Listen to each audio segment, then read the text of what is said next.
अस्सलाम वालेकुम दोस्तों, मैं असलम सईद आपका इस्तकबाल करता हूँ, खैर मकदम करता हूँ आपके अपने ही यूट्यूब चैनल हस्मल उर्दू क्लासेज पर।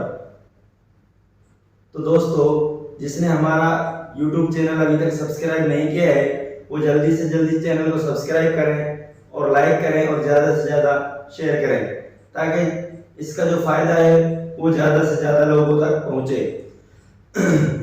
तो हमारी फर्स्ट क्लास हिंदी व्याकरण की जो वो कल अपलोड हो चुकी थी, आज हमारी दूसरी क्लास है और हमारा जो टॉपिक चल रहा है वो चल रहा है वर्णमाला। क्या चल रहा है? वर्णमाला। तो चलते हैं अपने टॉपिक की तरफ। तो हमने कल कई प्रकार के वर्णमाला के बारे में आपको बता दिया था और आज हम एक नए तरीके से वर्णमाला को आगे पढ़ते हैं। ज़िबा की सक्रियता के आधार पर स्वरों के भेद। ज़िबा की सक्रियता के आधार पर स्वरों के भेद। ज़िबा की सक्रियता के आधार पर स्वरों के कितने भेद होते हैं? स्वरों के 3 भेद होते हैं। ज़िबा की यानी जीभ की सक्रियता के आधार पर स्वरों के जो भेद हैं वो 3 हैं, अग्र, मध्य और पश्च। अग्र, मध्य और पश्च। तो चलते हैं अग्र। जो जीभ के अग्र भाग से बोले जाएं उन्हें अग्र स्वर कहते हैं। जो जीभ के अग्र यानी ये हमारी जीभ है, ये समझो जीभ, ये आगे हो गया अग्र, ये हो गया मध्य और ये हो गया पश्च। यानी जो स्वर जीभ के अग्र भाग से यानी जीभ के अगले हिस्से से जिन स्वरों का उच्चारण होता है उन्हें अग्रस्वर कहते हैं। क्या कहते हैं? अग्रस्वर। ज़िबा की सक्रियता के आधार पर स्वरों के भेद। अग्र, जो जीभ के अग्र भाग से बोले जाएं उन्हें अग्रस्वर कहते हैं। क्या कहते हैं? उन्हें अग्रस्वर कहते हैं। जो जीभ के अगले हिस्से से बोले जाएं या अगले भाग से बोले जाएं या जीभ के जो अगला हिस्सा है उससे जिन स्वरों का उच्चारण होता है उन्हें अग्रस्वर कहते हैं। उदाहरण जैसे ई, ए, ऐ और री आदि। यानी जो जीभ के अगले हिस्से से जिन शब्दों का उच्चारण होता है, जिन स्वरों का उच्चारण होता है वो है ई, ए, ऐ और री आदि। मध्य। अब आगे चलते हैं मध्य भाग की तरफ। मध्य यानी कि जो जीभ के मध्य भाग से बोले जाएं, जो स्वर जीभ के मध्य भाग से बोले जाएं उन्हें मध्य स्वर कहा जाता है। क्या कहा जाता है? उन्हें मध्य स्वर कहा जाता है। मध्य स्वर और जो जीभ के मध्य हिस्से से जिसका उच्चारण होता है वो सिर्फ एक ही स्वर है और वो है आ। क्या है? आ। मध्य, जो जीभ के मध्य भाग से बोले जाएं उन्हें मध्य स्वर कहते हैं। क्या कहते हैं? मध्य स्वर कहते हैं और वो सिर्फ एक है, वो है आ। क्या है? आ। जो आ है वो जीभ के मध्य हिस्से से उसका उच्चारण होता है। आगे चलते हैं पश्च। क्या है? पश्च। पश्च जो जीभ के पिछले वाले भाग से बोले जाते हैं उन्हें पश्च स्वर कहते हैं। यानी जो स्वर जीभ के पिछले हिस्से से बोले जाते हैं उन्हें पश्च स्वर कहते हैं। क्या कहते हैं? पश्च स्वर। और उनकी संख्या 5 है। उदाहरण जैसे आ, उ, ओ और औ। ये जो 5 स्वर शब्द हैं, जो 5 स्वर हैं वो जीभ के पश्च हिस्से से यानी पिछले हिस्से से बोले जाते हैं। उनका उच्चारण जीभ के पिछले हिस्से से होता है। आगे चलते हैं ओष्ठाकृति। ओष्ठाकृति के आधार पर स्वरों के भेद। किसके आधार पर? ओष्ठाकृति के आधार पर स्वरों के भेद। ओष्ठाकृति, ओष्ठ यानी होंठ। क्या है? होंठ। होंठों की जो आकृति है उसके आधार पर जो स्वरों के भेद है वो है 2। क्या है? 2। वृत्ताकार और अवृत्ताकार। कौन कौन से? वृत्ताकार और अवृत्ताकार।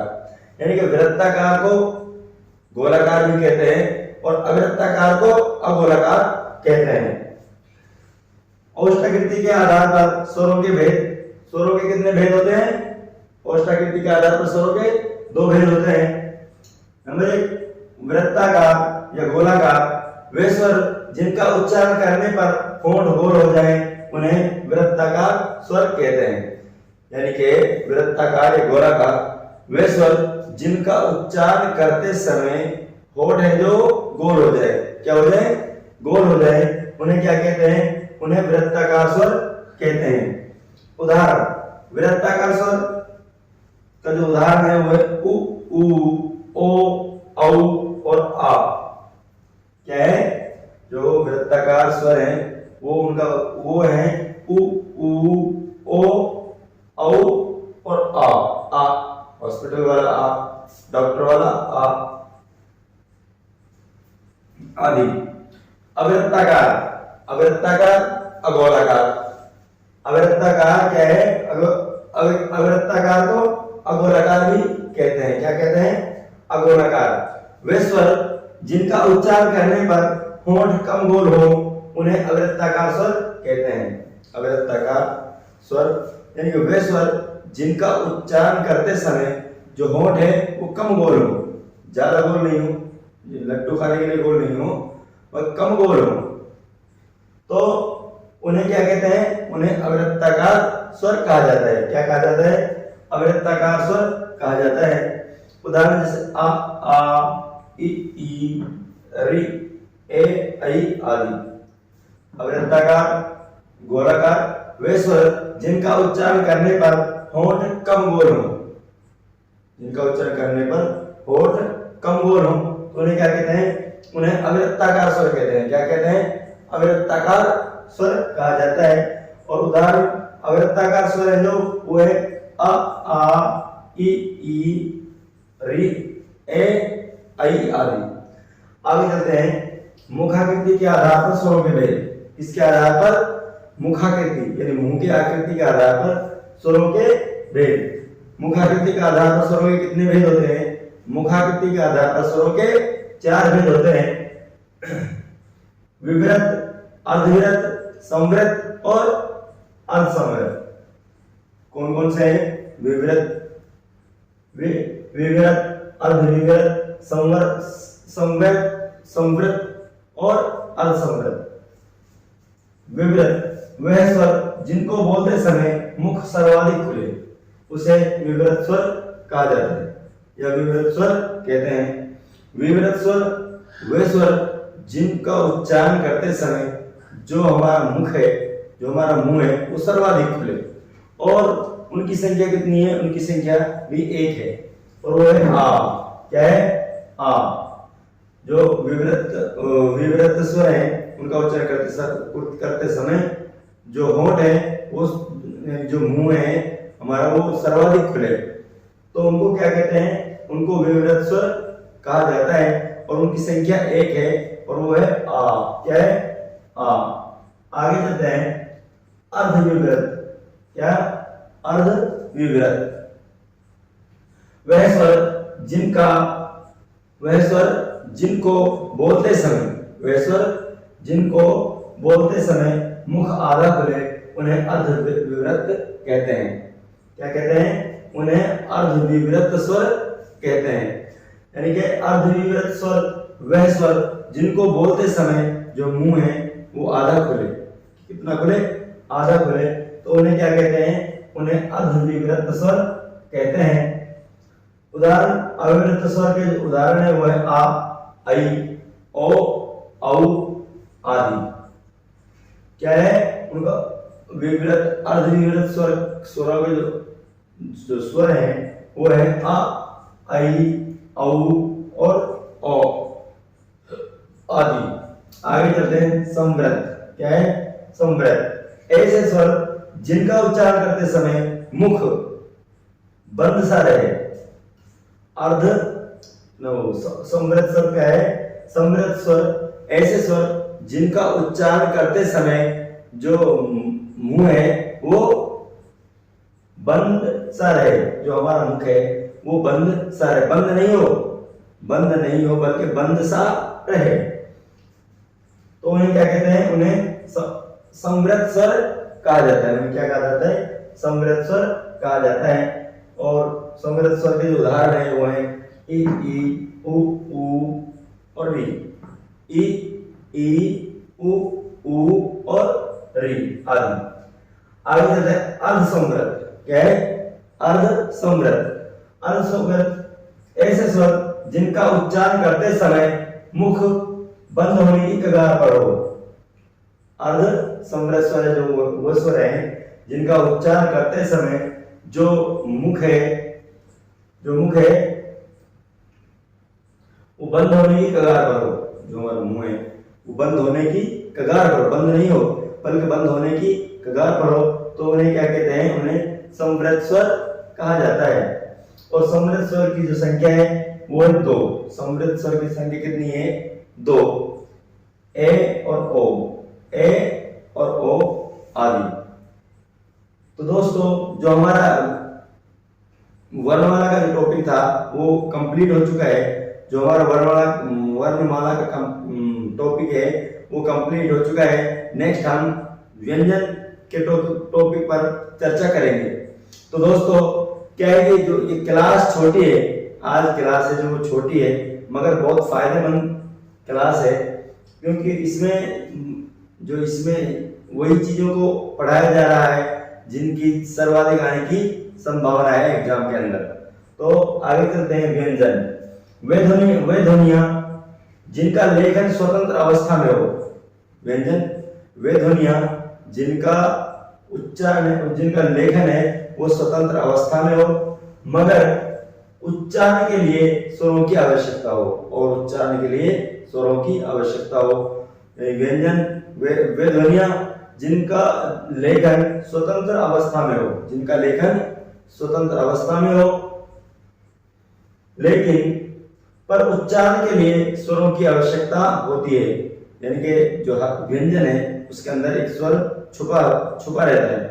तो लेखन के लिए तो उनकी जो स्वतंत्र अवस्था में हो, वे ध्वनियां जिनका लेखन स्वतंत्र अवस्था में हो और उच्चारण के लिए स्वरों की आवश्यकता हो, उन्हें व्यंजन कहा जाता है। क्या कहा जाता है, व्यंजन कहा जाता है। उदाहरण जैसे का, क्या है, का के अंदर भी आ छुपा हुआ है। क्या छुपा हुआ है, आ छुपा हुआ है। नोट, प्रत्येक व्यंजन में एक स्वर छुपा रहता है। प्रत्येक व्यंजन के अंदर एक स्वर है जो छुपा रहता है। तो दोस्तों आगे चलते हैं। जो हमारी जो क्लास है वो कंप्लीट हो चुकी है। जो वर्णमाला का जो टॉपिक है वो कंप्लीट हो चुका है, मगर एक बार इसको रिपीट कर लेते हैं दोबारा से। वर्णमाला जीवा की सक्रियता के आधार पर स्वरों के भेद। जीव की जो सक्रियता है उसके आधार पर स्वरों के भेद। उसके आधार पर स्वरों के कितने भेद होते हैं? जीव के सक्रियता के आधार पर स्वरों के 3 भेद होते हैं। क्या कितने भेद होते हैं? 3 भेद। अग्र, मध्य और पश्च। क्या? अग्र, मध्य और पश्च। अग्र, जो जीव के अग्रभाग से बोले जाए उन्हें अग्र स्वर कहते हैं। जो जीव के अग्रभाग से बोले जाए उन्हें अग्र स्वर कहते हैं। और जो जीव के मध्य भाग से बोले जाए उन्हें मध्य स्वर कहते हैं। और जो जीव के पिछले वाले हिस्से से बोले जाए उन्हें पश्च स्वर कहा जाता है। अग्र स्वर, जो जीव के अग्रभाग से बोले जाए उन्हें अग्र स्वर कहते हैं। उदाहरण जैसे ई, ए, आई और री आदि। मध्य स्वर, जो जीव के मध्य भाग से बोले जाए उन्हें मध्य स्वर कहा जाता है। जो जीव के मध्य भाग से बोले जाए उन्हें मध्य स्वर कहा जाता है। और उनकी संख्या सिर्फ क्या है? 1 है। उनकी संख्या क्या है? 1। आ, क्या है? आ। उनकी संख्या क्या है? 1 है और वो है आ। क्या है? आ। तो क्लियर है यहां तक? यहां तक आप बात जो आपकी समझ में आ गई होगी। आगे चलते हैं पश्च। जो जीव पश्च स्वर, जो जीव के पिछले भाग से बोले जाए उन्हें पश्च स्वर कहा जाता है। पश्च स्वर, जो जीव के पिछले भाग से बोले जाए उन्हें क्या कहा जाता है? पश्च स्वर कहा जाता है। और पश्च स्वरों की जो संख्या है वो 5 है। जैसे आ, क्या है? आ,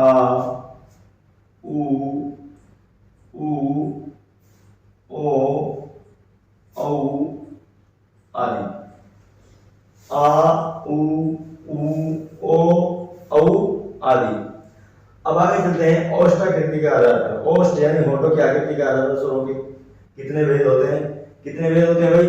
औष्ठाकृति के आधार पर स्वरों के कितने भेद होते हैं? औष्ठाकृति के आधार पर स्वरों के भेद हैं वो दो हैं, वृत्ताकार और अवृत्ताकार। वृत्ताकार को गोलाकार कहते हैं और अवृत्ताकार को अगोलाकार भी कहते हैं। वृत्ताकार औष्ठाकृति के आधार पर स्वरों के भेद दो हैं। नंबर एक वृत्ताकार, जिसको गोलाकार भी कहा जाता है, वे स्वर जिनका उच्चारण करने पर होंठ पूरी तरह से गोल हो जाए। यानी कि वृत्ताकार वे स्वर जिनका उच्चारण करते समय जो होंठ है वो गोल हो जाए। होंठ करने पर होंठ गोल हो जाए और उन्हें वृत्ताकार स्वर कहा जाता है। क्या कहा जाता है? वृत्ताकार स्वर कहा जाता है। उदाहरण जैसे उ, उ, ओ, औ और आ वगैरह। आगे चलते हैं अवृत्ताकार। अवृत्ताकार स्वर अगोलाकार, वे स्वर जिनका उच्चारण करने पर होंठ कम गोल हो। अवृत्ताकार या अगोलाकार यानी जिनका उच्चारण करते समय जो होंठ है हमारे वो कम गोल हो, तो उन्हें अवृत्ताकार स्वर कहा जाता है। जैसे आ, ई, री, ए और आई आदि। तो बात समझ में यहाँ तक क्लियर आ गई होगी। जिह्वा के आधार पर स्वरों के तीन भेद होते हैं और औष्ठाकृति के आधार पर स्वरों के दो भेद होते हैं। जिह्वा के आधार पर स्वरों के जो भेद हैं वो है अग्र, मध्य और पश्च। इसी तरह औष्ठाकृति के आधार पर जो स्वरों के दो भेद हैं वो है वृत्ताकार, गोलाकार या अवृत्ताकार, और उन्हें अगोलाकार भी कहा जाता है।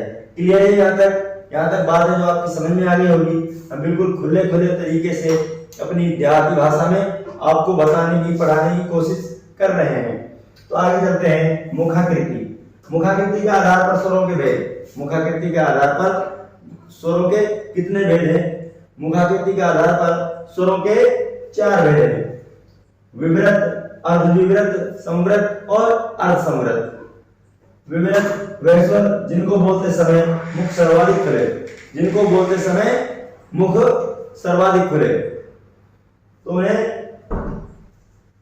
विवृत स्वर कहते हैं। तो उसे विवृत स्वर कहते हैं। और विवृत स्वर की जो संख्या है वो एक है, वो है आ। यहाँ पे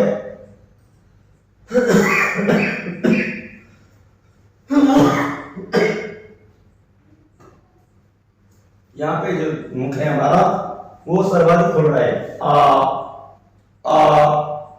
तो यहाँ पे जो हमारा मुख है वो सर्वाधिक खुल रहा है। आगे अर्धविवृत। अर्धविवृत वे स्वर जिनका उच्चारण करते समय मुख है जो वो आधा खुले, उन्हें अर्धविवृत स्वर कहा जाता है। अर्धविवृत स्वर वे स्वर जिनको बोलते समय मुख आधा खुले, तो उन्हें अर्धविवृत स्वर कहते हैं। और उदाहरण जैसे आ, आई, यहाँ पे मुख है जो थोड़ा खुल रहा है, कम खुल रहा है, औ और ओ। क्या है? आ, आई, ओ और औ। आगे करते हैं समृद्ध स्वर। समृद्ध स्वर ऐसे स्वर जिनका उच्चारण करते समय जो मुख है वो बंद सा रहे, बंद ना हो बल्कि बंद सा रहे। समृद्ध स्वर वे स्वर जिनका उच्चारण करते समय जो मुख है वो बंद सा रहे, बंद ना हो बल्कि बंद सा रहे, तो उन्हें समृद्ध स्वर कहते हैं। उदाहरण जैसे ई,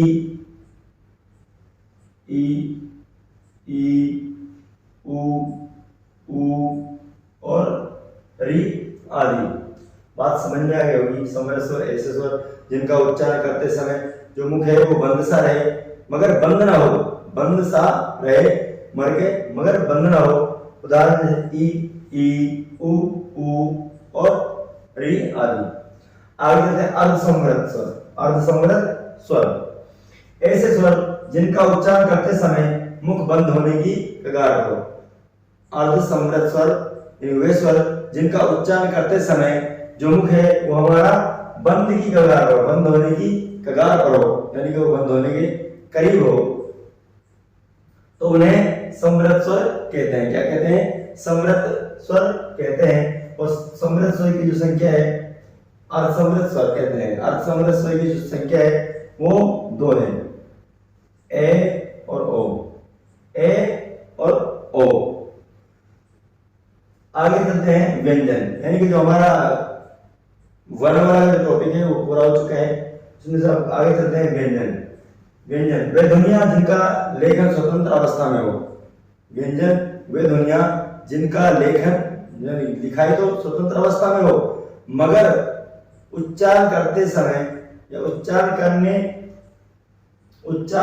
करने के लिए स्वरों की आवश्यकता हो। यानी कि व्यंजन वे ध्वनियां जिनका लेखन तो स्वतंत्र अवस्था में हो, मगर उच्चारण करने के लिए उन्हें स्वरों की आवश्यकता हो, तो उन्हें व्यंजन कहा जाता है। जैसे उदाहरण का है, का के अंदर भी आ छुपा है। क्या छुपा है? का के अंदर क्या छुपा है? आ छुपा है। नोट, प्रत्येक व्यंजन में एक स्वर छुपा रहता है। प्रत्येक व्यंजन में जो जितने भी व्यंजन है उन प्रत्येक के अंदर जो आ है, यानी जो स्वर है वो छुपा रहता है। क्या छुपा रहता है? स्वर छुपा रहता है। तो हमारी जो आज की क्लास है यहीं पर इसका इख्तिताम होता है। तो हमारा जो वर्णमाला का जो टॉपिक है वो पूरा हो चुका है। आगे नेक्स्ट में हम व्यंजन टॉपिक पर चर्चा करेंगे। तो दोस्तों, कैसी लगी आपको हमारी क्लास? उम्मीद है कि अच्छी लगी होगी। अगर क्लास अच्छी लगी है तो क्लास को लाइक करें और शेयर करें और ज़्यादा से ज़्यादा सब्सक्राइब करें, ताकि ज़्यादा से ज़्यादा लोगों तक इसका फायदा पहुंचे। तो नेक्स्ट क्लास में आपसे फिर मुलाकात होगी एक नए टॉपिक व्यंजन के साथ। तब तक के लिए इजाज़त दीजिए। अल्लाह हाफिज़।